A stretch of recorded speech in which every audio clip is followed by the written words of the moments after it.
जैसा कि last episode में हमने देखा कि जब सबने ज़िन्यू के सिंहासन को देखा था तो वो समझ गए कि ये सील थ्रॉन है और ज़िन्यू लॉर्ड सील नाइट है। अब सभी ज़िन्यू को सल्यूट करते हैं और अपने अपने घर चले जाते हैं।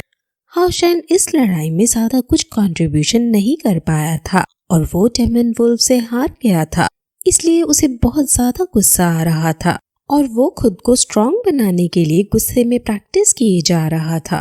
वो 3000 से भी ज्यादा स्पॉट प्रैक्टिस कर चुका है और वो अब बुरी तरह से थक गया है।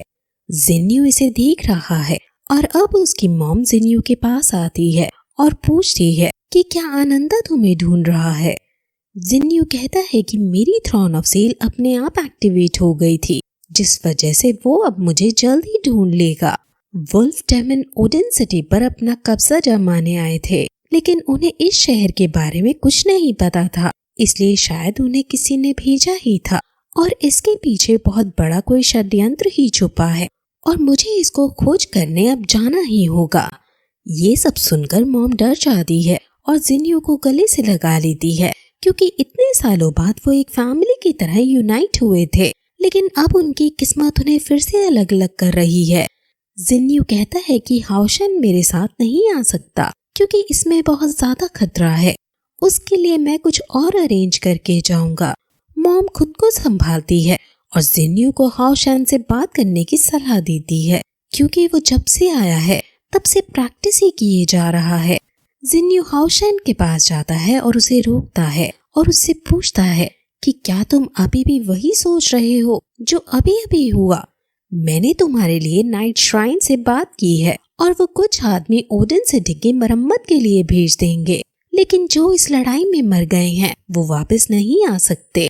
अब हाओशेन उनसे पूछता है कि क्या ये सच है कि अगर हम डेमन लॉर्ड फेंग ज़्यू को मार दें तो सारे डेमन यहाँ से भाग जाएंगे। वो कहता है कि ये सच है, लेकिन अभी उसमें बहुत टाइम है। मैं एक सील नाइट बन गया हूँ, लेकिन अभी भी मैं उसे हराने के लिए इनफ नहीं हूँ। हाओशेन अब गुस्से में पूछता है तो फिर हम कैसे उसे हरा सकते हैं। ज़िन्यू उसे पेशेंस रखने को कहता है और एक बात बताता है, इससे फर्क नहीं पड़ता कि पर्वत कितना ऊंचा है, अगर हम हर बार अपना सिर्फ अगला एक कदम ठीक से रखें तो टॉप पर पहुंच ही जाएंगे। जैसे कि तुम्हें पता ही है कि नाइट श्राइन के अंदर 2 ब्रांच है, जिसमें से एक डिसाइबल नाइट अटैक फोकस है और दूसरा guard night focus on defence है। हाओशेन कहता है कि ये मुझे पता है, तो क्या आप डिसाइबल नाइट हो। ज़िन्यू हाँ कहता है और कहता है कि मैंने तुम्हें जो भी अभी तक सिखाया है वो डिसाइबल नाइट्स की ही स्किल है, लेकिन हाओशेन गार्डियन नाइट बनना चाहता है क्योंकि उसे उन लोगों की रक्षा करनी है जिनसे वो प्यार करता है। ज़िन्यू कहता है कि अगर तुम 72 डेविल्स को हराना चाहते हो तो तुम्हें डिसाइबल नाइट बनना ही होगा। हाओशेन पूछता है कि क्या मैं गार्डियन नाइट बनकर डेविल को नहीं हरा सकता। ज़िन्यू हाओशेन को देखकर कुछ सोचता है और उससे कहता है कि क्या तुम्हें डिवाइन रिससरेशन याद है। मैंने तुम्हें एग्जैक्टली अभी तक नहीं बताया है कि आखिर तुम्हारी इन्नेट एनर्जी क्या है, लेकिन अब वक्त आ गया है कि तुम वो सब जानो। तुम पहले अपनी इस एनर्जी को कंट्रोल नहीं कर पाए थे, इसलिए मैंने तुम्हारी इस एनर्जी को सील कर दिया था। अब हाओशेन उसकी इन्नेट एनर्जी को अनलॉक करने लगता है और उसे बताता है कि तुम्हारी इन्नेट एनर्जी 97 पर है, यानी 100 के जितनी ही है। तुम नाइट श्राइन के अंदर फर्स्ट सन ऑफ लाइट हो। हाओशेन जब उनसे ये पूछता है कि सन ऑफ लाइट क्या होता है तो ज़िन्यू बताता है कि इसका मतलब ये है कि तुम्हारे अंदर जो टैलेंट है वो किसी और के अंदर नहीं है। तुम 2 नाइट के स्किल साथ में सीख सकते हो और नाइट श्राइन के अंदर डुअल नाइट बन सकते हो, लेकिन इसका मतलब ये भी है कि तुमको बाकियों से फिर दुगनी मेहनत करनी होगी। तुम्हें इससे और इसकी एबिलिटी से हमेशा दूसरों की भलाई ही करनी है।